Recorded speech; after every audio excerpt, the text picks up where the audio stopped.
నటుడు దర్శకుడు Rahul Ravindran singer artist Chinmayi మరోసారి సోషల్ మీడియాలో హాట్ టాపిక్ గా మారారు.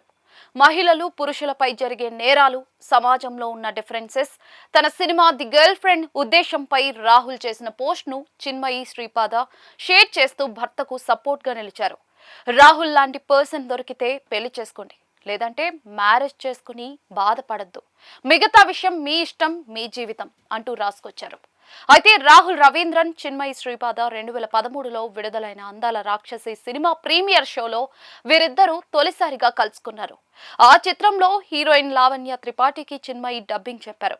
ఆ పరిచయం ప్రేమగా మారి కుటుంబ సభ్యుల అంగీకారంతో 2014 మేలో వీరిద్దరూ వివాహం చేసుకున్నారు. ఇప్పుడు రీసెంట్ గా ది గర్ల్ ఫ్రెండ్ సినిమాపై సోషల్ మీడియాలో వస్తున్న విమర్శల నేపథ్యంలో ఓ నెటిజన్ చేసిన పోస్ట్ కు రాహుల్ స్పందించారు. నాకు అన్నీ తెలుసని నేను చెప్పడం లేదు, నేను తప్పైతే వివరించండి, కానీ మహిళలు పురుషులపై దాడులు చేస్తున్నారని నేను చూడటం లేదు. కొంతమంది మహిళలు నేరాలకు పాల్పడొచ్చు, అది వ్యక్తిగత నేరం, కానీ మహిళల జీవితాలను అణిచివేసే సామాజిక వ్యవస్థ మాత్రం వేరే అంశమని ఆయన పేర్కొన్నారు. తాను చూసిన అనేక మంది మహిళలు నిశ్శబ్దంగా ఇలాంటి పరిస్థితులను భరించారని, అదే కోణాన్ని ది గర్ల్ ఫ్రెండ్ కథలో చూపించే ప్రయత్నం చేశానని రాహుల్ వివరించారు. ఒక పురుషుడిగా సమాజంలో ఉన్న తన పవర్స్ వల్ల తనకు కొన్ని ప్రయోజనాలు లభిస్తున్నాయని, అందుకే ఆ అంశాన్ని చెప్పాల్సిన బాధ్యతగా భావించానన్నారు.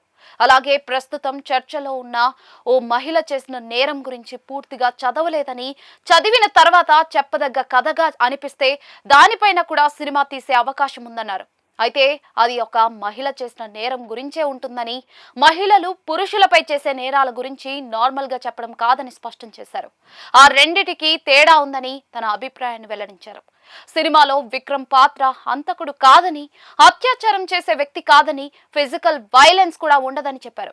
అయినప్పటికీ కొందరు ఆ పాత్రను చూసి ఎందుకు అసౌకర్యంగా ఫీల్ అవుతున్నారో ఆలోచించాలని రాహుల్ సూచించారు. ఎవరికైనా తన అభిప్రాయాలతో విభేదాలు ఉంటే ప్రశ్నించడం మంచి విషయమేనని, అలాంటి విమర్శలను తీసుకుంటానని పేర్కొన్నారు. రాహుల్ క్లారిటీకి చిన్మయి మద్దతు తెలపటం సోషల్ మీడియాలో మరింత చర్చకు దారితీసింది.